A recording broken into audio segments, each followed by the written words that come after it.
the reason why I think virtue is so important, like, and letting people know about virtue and teaching them virtue, is because this is mentioned in the paragraph I was going to say in 1804, the next one. It's at the very bottom. It says that the virtuous man is he who freely practices the good.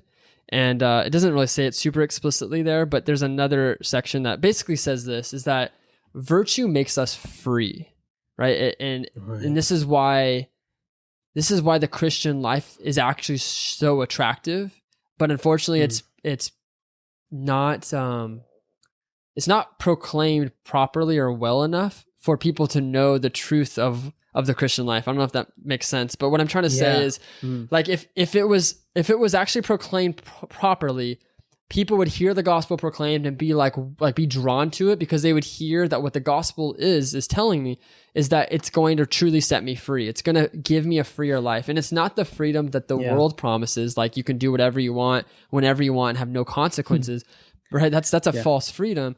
That's the devil's freedom, right? But a true freedom is the freedom to be able to choose love, and to choose love easily. And I think the thing is, though, and I talked about this on my podcast with Xavier LaGuerta, and we talked a lot about about we're both fathers and about loving our kids. And I, as being a father now for a few years, like, I feel like it's taught me more and more about how selfish I am. It's taught me more and more about this vice of selfishness that I didn't even know I had, that my whole life was about me. And up until having children, my life was about me, but now that I have children, it's revealed that vice, but it's given me the choice. Do I remain in it and continue to choose me, or do I allow myself to seek virtue and to be free? And what I mean by this is free in the sense of being able to go outside of myself and love my children without any sort of restraint. And I feel like I'm not saying this very clearly, but what I'm trying to say is, when I need to sacrifice my own time or my own desire for my child or for whoever, if I'm truly free, it shouldn't be hard for me to say yes. But most of us are kind of, what's the word?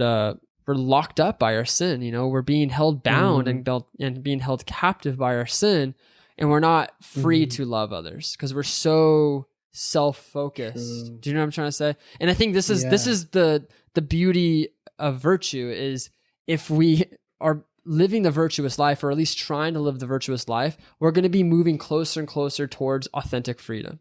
But if we don't even get up out of our beds and try to be men or women of virtue, we're going to be so selfish and self-focused that anytime we're presented with an opportunity to love someone, we're not going to. And this is why I think in our day and age, in our culture, families are broken. The majority of marriages don't last. And it's because people are being trained by our culture to be self-seeking and not selfish, right? Or selfless, I should say, right? We're teaching people how to remain in their vice and to, if anything, feed their vice rather than set them free. True. To become men and women of virtue, Thank you for watching this clip. You can click here to watch the full episode, or here to watch another clip I think you might enjoy.